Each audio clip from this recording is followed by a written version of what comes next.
ஒரு அழகான சிறிய கிராமத்தில் கண்டன் என்ற புத்திசாலி சிறுவன் வாழ்ந்தான். அவனின் வேலை ஆடுகளை மேய்ப்பதுதான். அவன் தனது ஆடுகளை எல்லோரையும் குழந்தைகளைப் போலவே நேசிப்பான். காலை உதயமாகும் நேரத்தில் ஆடுகளை மலைப்பக்கம் மேய்ச்சலுக்கு கூட்டிச் செல்வதுதான் அவனின் தினசரி வேலை. ஆனா அந்த கிராமத்தில் ஒரு பெரிய பிரச்சனை இருந்தது. நரிகள் கூட்டம். அவை கண்ணனின் ஆடுகளை திருட நினைத்து நாட்தோறும் திட்டம் போடத் தொடங்கின. அன்று காலை போகும் வழியில் ராமுவை பார்த்தான். ஏ ராமு, என்ன கண்ணா, உனக்கு பயமாக இல்லையா? ஆடுகளை திருடிச் செல்ல நரிகள் சுத்தித் திரிகின்றன. ராமுவை பார்த்து கண்ணன் சொன்னான், எனக்கென்ன பயம் ராமு, நான் பார்த்துக் கொள்கிறேன். நரிகளின் ரகசிய கூட்டம். காட்டின் நடுவே ஒரு பெரிய மரத்தின் கீழ் நரிகள் ஒன்று கூடினர். கண்ணனின் ஆடுகள்தான் சுவை என்று பெரிய நரி முணுமுணுத்தது. ஆனா அந்த பையன் ரொம்ப புத்திசாலி, அவனை எப்படி ஏமாற்றுவது யோசிக்கணும் என்றது. நரிகள் முடிவு செய்தனர் ஆடுகளை திருடப் போகலாம் என்று.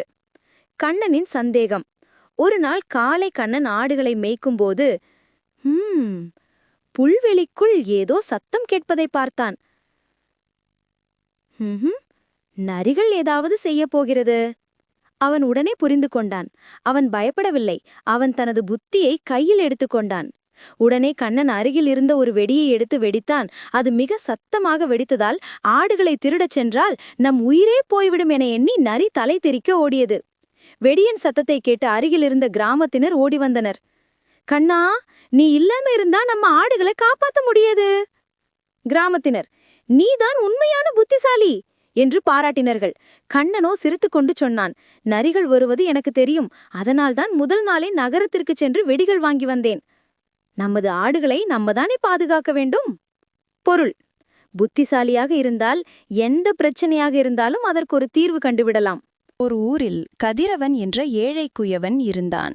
மண்பாண்டங்கள் செய்து விற்றுதான் அவன் குடும்பம் வாழ்ந்தது. அவன் ஏழையாக இருந்தாலும் நேர்மை மற்றும் நாணயத்துக்கு பெயர் பெற்றவன். ஒரு நாள் செல்வன் என்ற பணக்கார வியாபாரி கதிரவனிடம் பானைகள் வாங்க வந்தான்.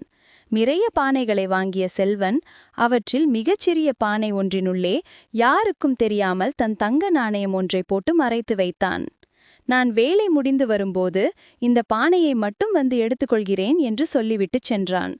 பிறகு வந்து யாருக்கும் தெரியாமல் அந்த நாணயத்தை திருடிக் கொள்ளலாம் என்பது அவன் திட்டம். அன்றிரவு கதிரவனின் வீட்டில் திடீரென ஒரு சிறு செலவு ஏற்பட்டது. ஆனால் அவனிடம் பணமில்லை.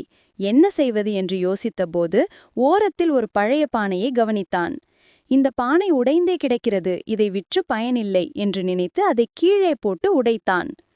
பானை உடைந்தபோது உள்ளே பளபளவென்று ஒரு தங்க நாணயம் கிடப்பதை பார்த்து கதிரவன் திகைத்தான். இது நிச்சயமாக என்னுடையதல்ல, நான் இந்த நாணயத்தை இங்கு வைக்கவில்லை என்று தனக்குள்ளே சொல்லிக் கொண்டான். இது செல்வன் மறைத்து வைத்த சிறிய பானை என்பது அவனுக்கு நினைவில்லை. ஆனால் நாணயம் தான் நேர்மையற்ற முறையில் கிடைத்தது என்று மட்டும் உறுதி கொண்டான். மறுநாள் செல்வன் வந்து தன் சிறிய பானையை கேட்டபோது கதிரவன் அந்த தங்க நாணயத்தை செல்வனிடம் கொடுத்து, ஐயா, நேற்று நீங்கள் பானை வாங்கிய பிறகு இது ஒரு உடைந்த பானைக்குள் கிடைத்தது, இது உங்களுடையதாக இருக்கலாம் என்றான். செல்வன் தன் சூழ்ச்சி வெளிப்பட்டதால் வெட்கப்பட்டான். கதிரவனின் நாணயத்தை பார்த்து அவன் வியந்த அவன், உன் நாணயம் இந்த தங்க நாணயத்தை விட பெரியது கதிரவா என்று கூறி கதிரவனுக்கு அந்த தங்க நாணயத்தையும் வேறு நிறைய பணத்தையும் பரிசாக கொடுத்துவிட்டு சென்றான். நீதி: பேராசை மற்றும் தந்திரத்தை விட உண்மையும் நாணயமுமே ஒரு மனிதனின் மிகச்சிறந்த சொத்து.